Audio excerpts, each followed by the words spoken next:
I think the point about manipulation and the big moves we see out of the blue to the downside especially is that it scares the public.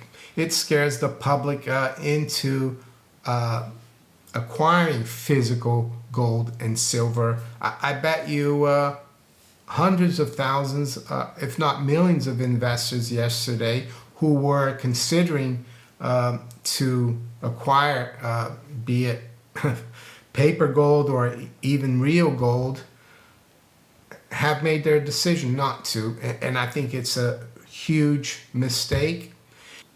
Saturday, October 18th, 2025, Maneco 64, home of alternative economics and contrarian views.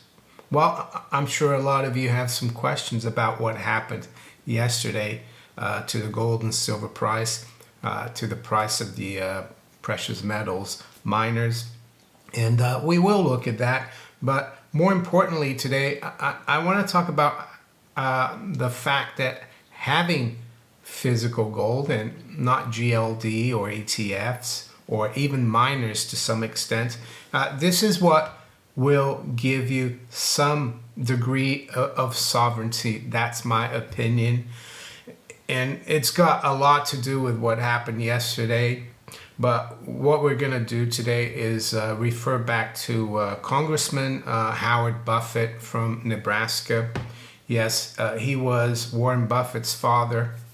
And he wrote an article for the Commercial and Financial Chronicle in 1948 about gold. And we're going to look at that. I'm going to read through it. Yes, it's Saturday. Hopefully you have a little more time to stay tuned in and listen to it, because I think it's really important.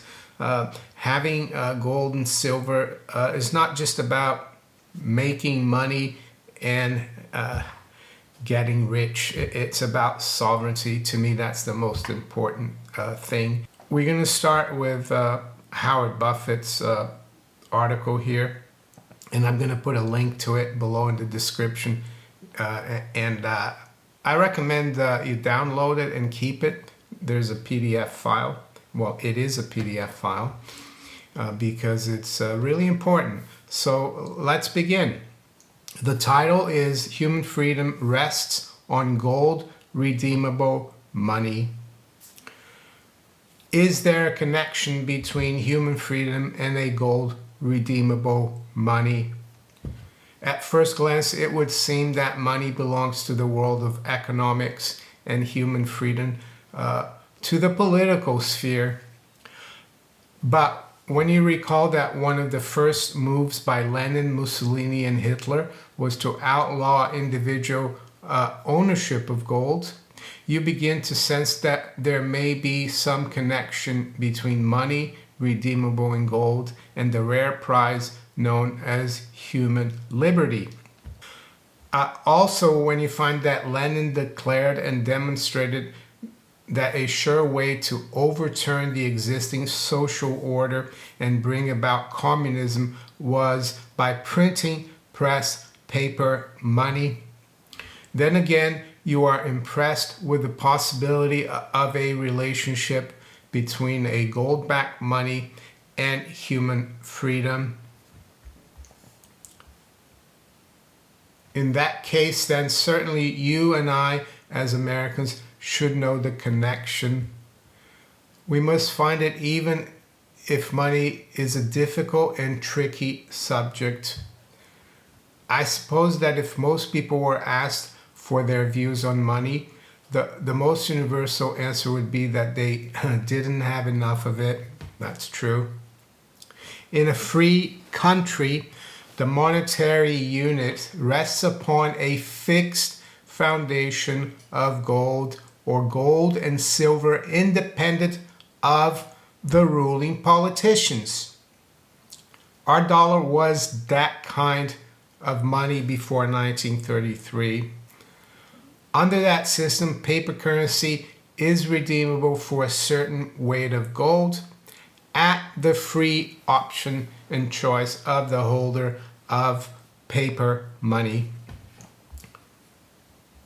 Redemption rights or redemption right, well, that's being able to convert the paper currency into money, ensures stability. The redemption right gives money a large degree of stability. The owner of such gold redeemable currency has economic independence.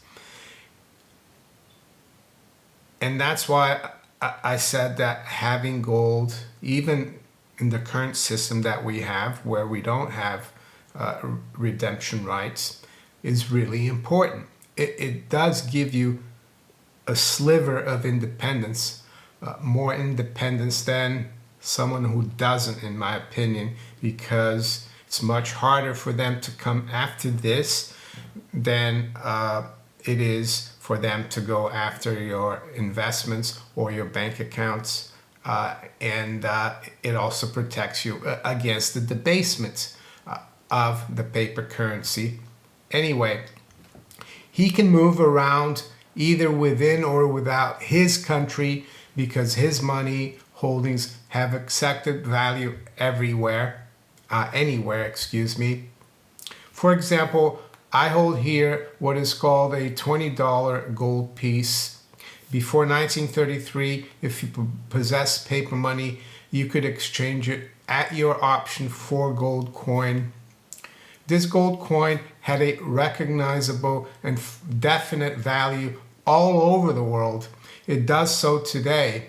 In most countries of the world, this gold piece, if you have enough of them, will give you much independence. But today, the ownership of such gold pieces as money in this country, Russia, and all diverse other places is outlawed. So I just got one of my $20 gold pieces. And this is a pre-1933, of course. It's from 1904. So that's what Mr. Buffett was talking about. And this is about 0.9675 of a troy ounce. That's what $20 used to be. Hence, that's why $20.67 was the standard for 1 troy ounce. The subject of a Hitler or a Stalin is a serf by mere fact that his money can be called in and depreciated at the whim of his rulers. Well, it's happening everywhere these days. That actually happened in Russia a few months ago when the Russian people holding cash had to turn it in 10 old rubles and receive back 1 new ruble.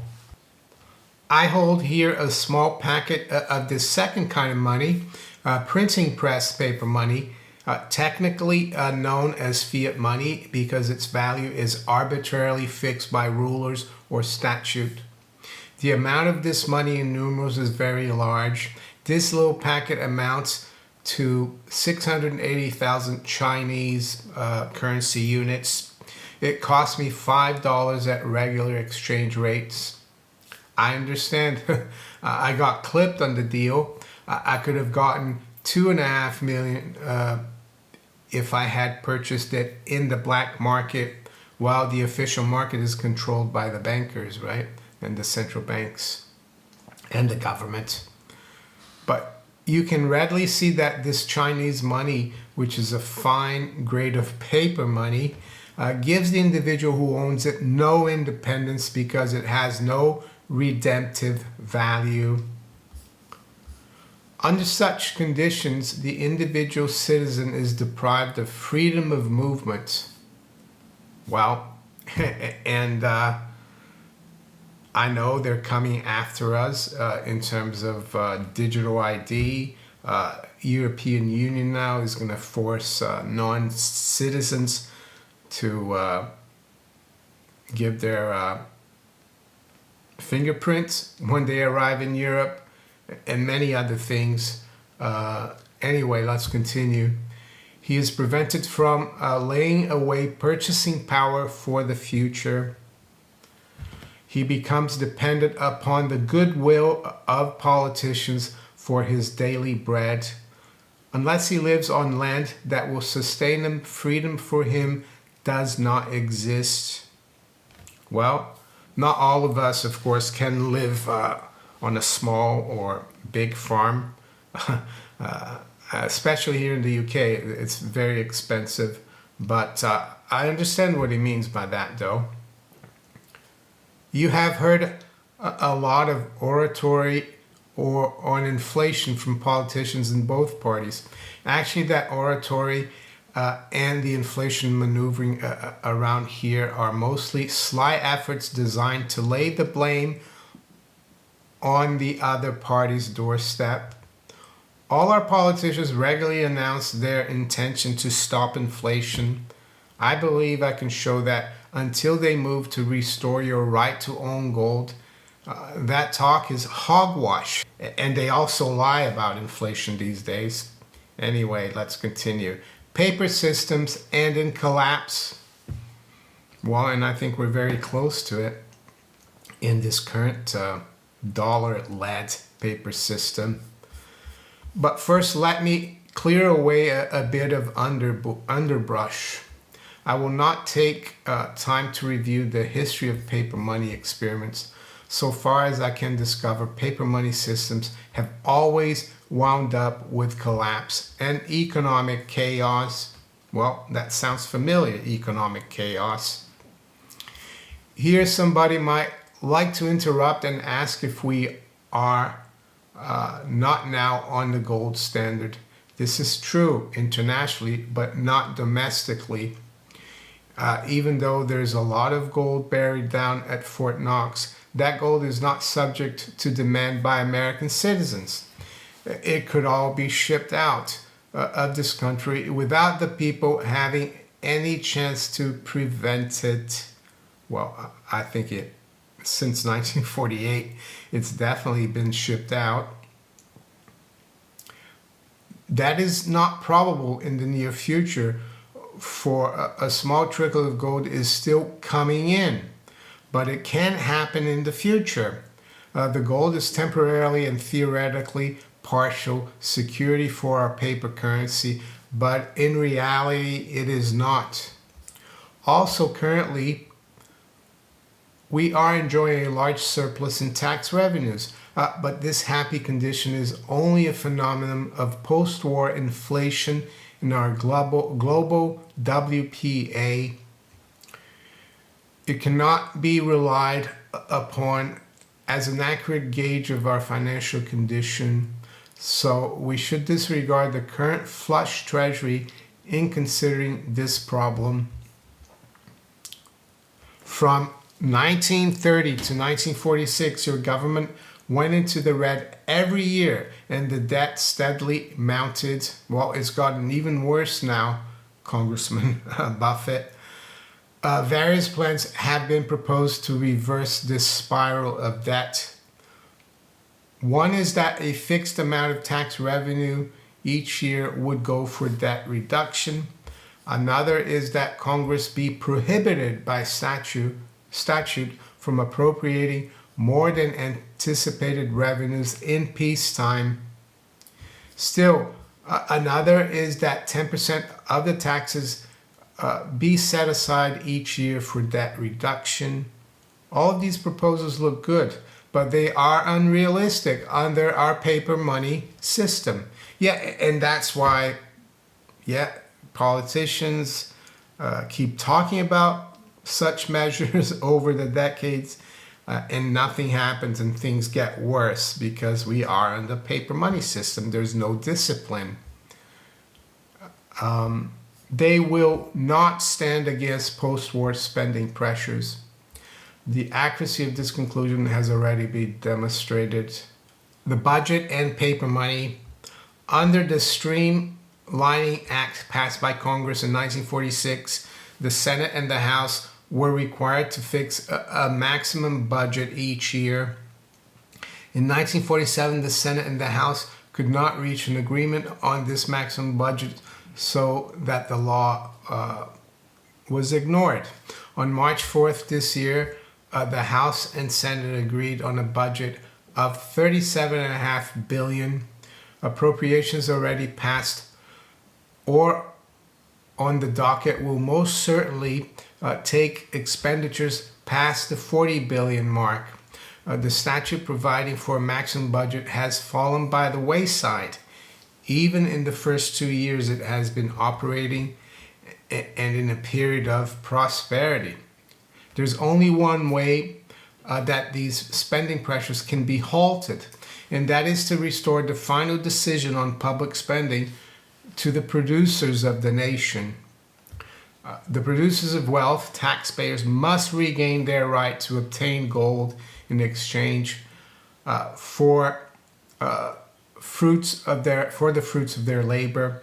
This restoration would give the people the final say-so on governmental spending and would enable wealth producers to control the issuance of paper money and bonds. I do not ask you to accept this contention outright, but if you look at the political facts of life, I think you will agree that this action is the only genuine cure. I agree. I mean, this big, beautiful bill we had this year, that's just going to increase the debt. And people think that they can grow out of a debt trap or a debt bubble with even more debt and even more inflation. That's just not going to work. And it hasn't worked since 1948. It's not going to work from 2025, President Trump or Mr. Besant, Secretary Besant, if you're listening. There is a parallel between business and politics which quickly illustrates the weakness in political control of money. Each of you is in business to make profits. If your firm does not make profits, it goes out of business. That's another thing for Rachel Reeves to consider. I don't think she understands that. If I were to bring a product to you and say this item is splendid for your customers, but you would have to sell it without a profit or even at a loss, that would put you out of business. Well, I would get thrown out of your office, perhaps politely, but certainly quickly. Your business must have profits. In politics, voters have a similar vital importance to an elected official. That situation is not ideal, but it exists. Probably because generally no one gives up power willingly. Perhaps you're right. Perhaps you were right now saying to yourself, that's just what I have always thought. The politicians are thinking of votes when they ought to think about the future of the country.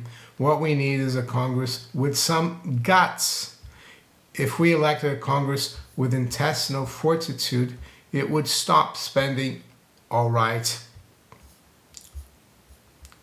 I went to Washington with exactly that hope and belief, but I have had to discard it as unrealistic. Why? Because an economy congressman under our printing press money system is the position of a fireman running into a burning building with a hose that is not connected with the water plug. His courage may be commendable, but he's not hooked up right to the other side of the line. So it is now with a congressman working for economy. There's no sustained hookup with the taxpayers to give him strength. When people's right to restrain public spending by demanding gold coin was taken from them, the automatic flow of strength from the grassroots to enforce economy in Washington was disconnected. I'll come back to this later. In Washington, you heard the president's message to Congress, or at least you heard about it. It made Harry Hopkins, in memory, look like old Scrooge himself. Truman's State of the Union message was pie in the sky for everybody except business. These promises were to be expected under our paper currency system. Why? Because his continuance in office depends upon pleasing a majority of the pressure groups.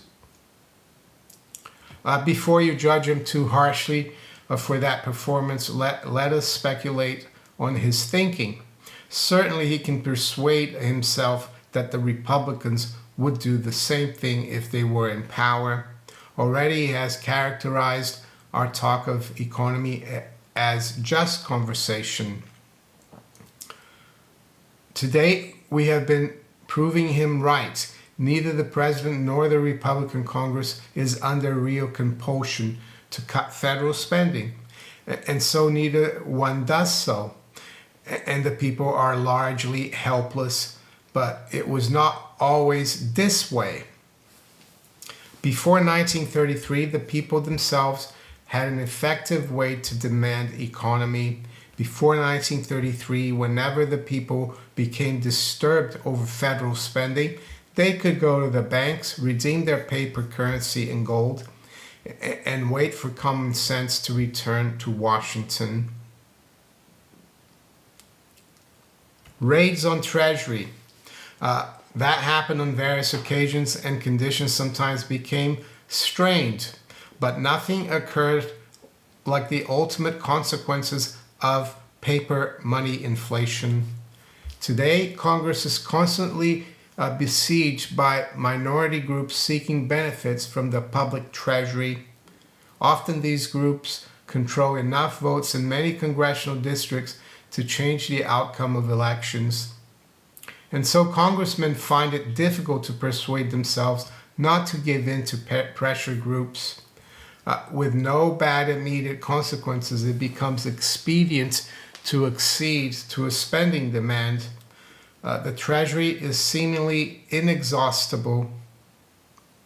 Besides, the unorganized taxpayers back home may not notice this particular expenditure, and so it goes.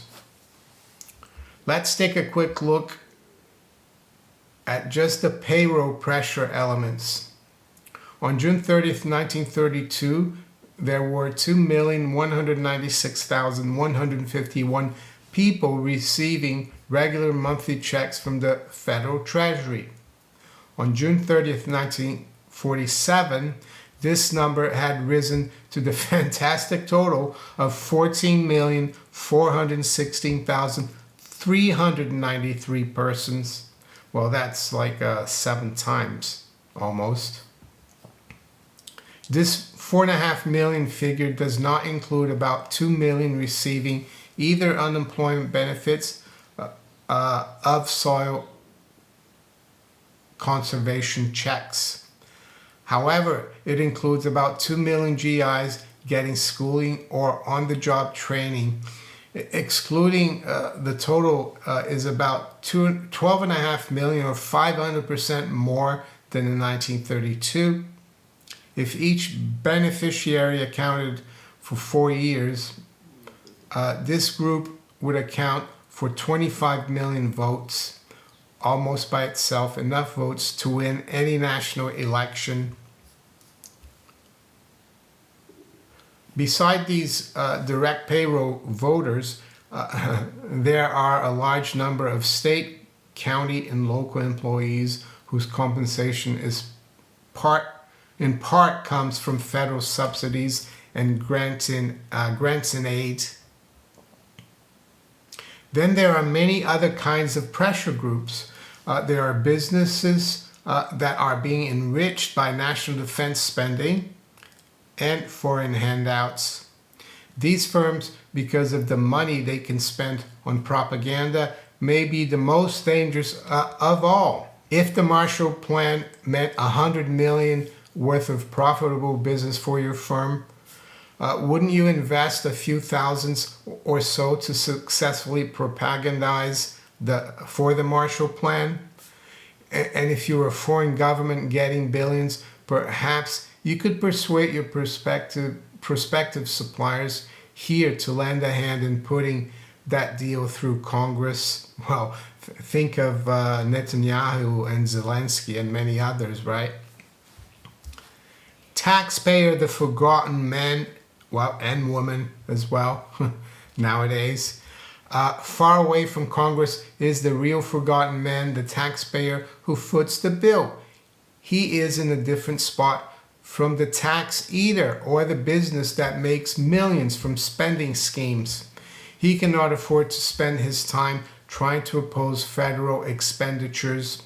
He has to earn his own living and carry the burden of taxes as well. But for most beneficiaries, a federal paycheck soon becomes vital in his life. He usually will spend his full energies, if necessary, to hang on to this income. The taxpayer is completely outmarched in such an unequal contest. Always heretofore he possessed an equalizer. If government finances weren't run according to his idea of soundness, he had an individual right to protect himself by obtaining gold. With the restoration of the gold standard, Congress would have to again resist handouts.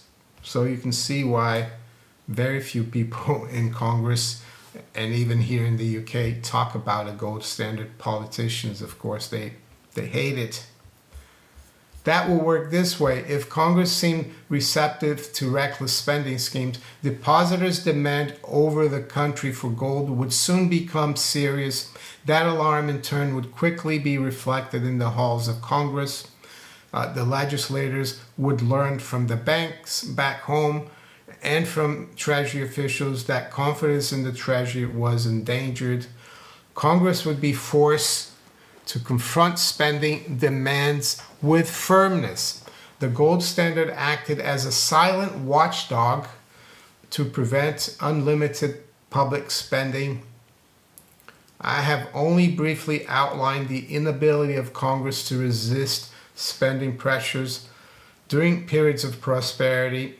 What Congress would do when a depression comes is a question I leave to your own imagination.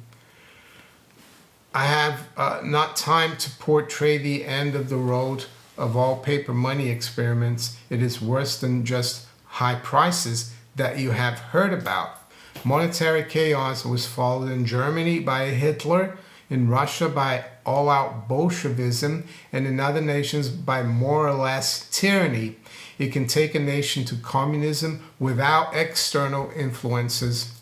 Suppose the frugal savings of the humble people of America continue to deteriorate in the next 10 years as they have in the past 10 years.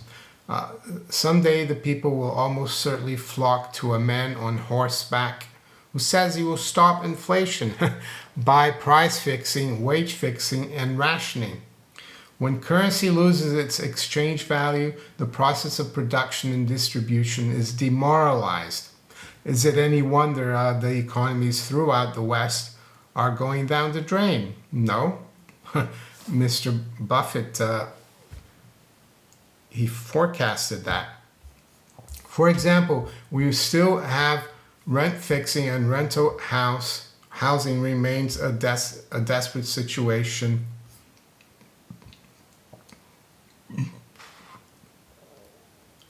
For a long time, shrewd people have been quickly hoarding tangibles in one way or another. Eventually, this individual movement into tangibles will become a general stampede unless corrective action comes soon. Well, I have to admit it has dragged on for a long time, but I think this is what we're seeing now with what's going on with gold and silver. And it's going to graduate to other tangibles as he talks about. And I will come to what happened yesterday in a minute. Let's finish this article.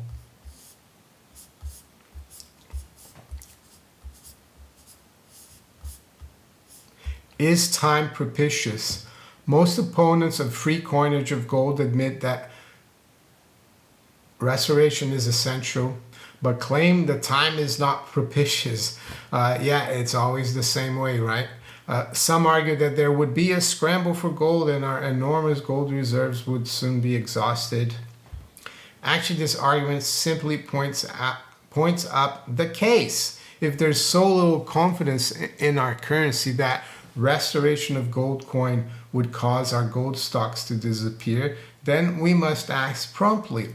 The danger was recently highlighted by Mr. Alan Sproul, president of the Federal Reserve Bank of New York, who said, and I quote, he says, without our support, that's the Federal Reserve System, under present conditions, almost any sale of government bonds undertaken for whatever purpose, laudable or otherwise, would be likely to find an almost bottomless market on the first day support was withdrawn, end quotes.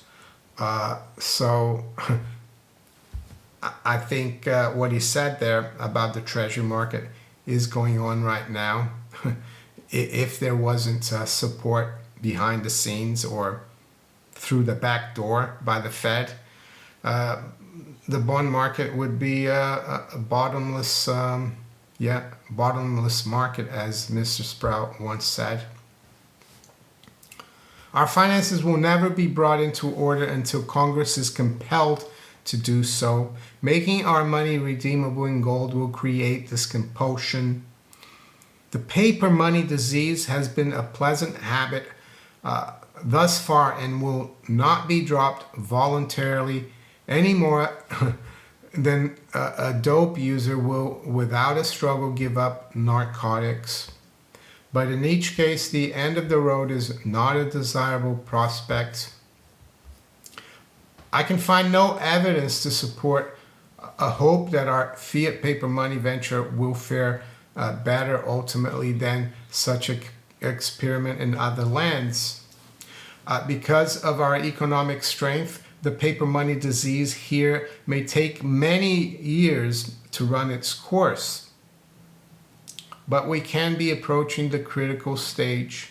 When that day arrives, our political rulers will probably find that foreign war and ruthless regimentation is the cunning alternative to domestic strife. That was the way out of the paper money economy of Hitler and others. In these remarks, I have only touched the high points of this problem.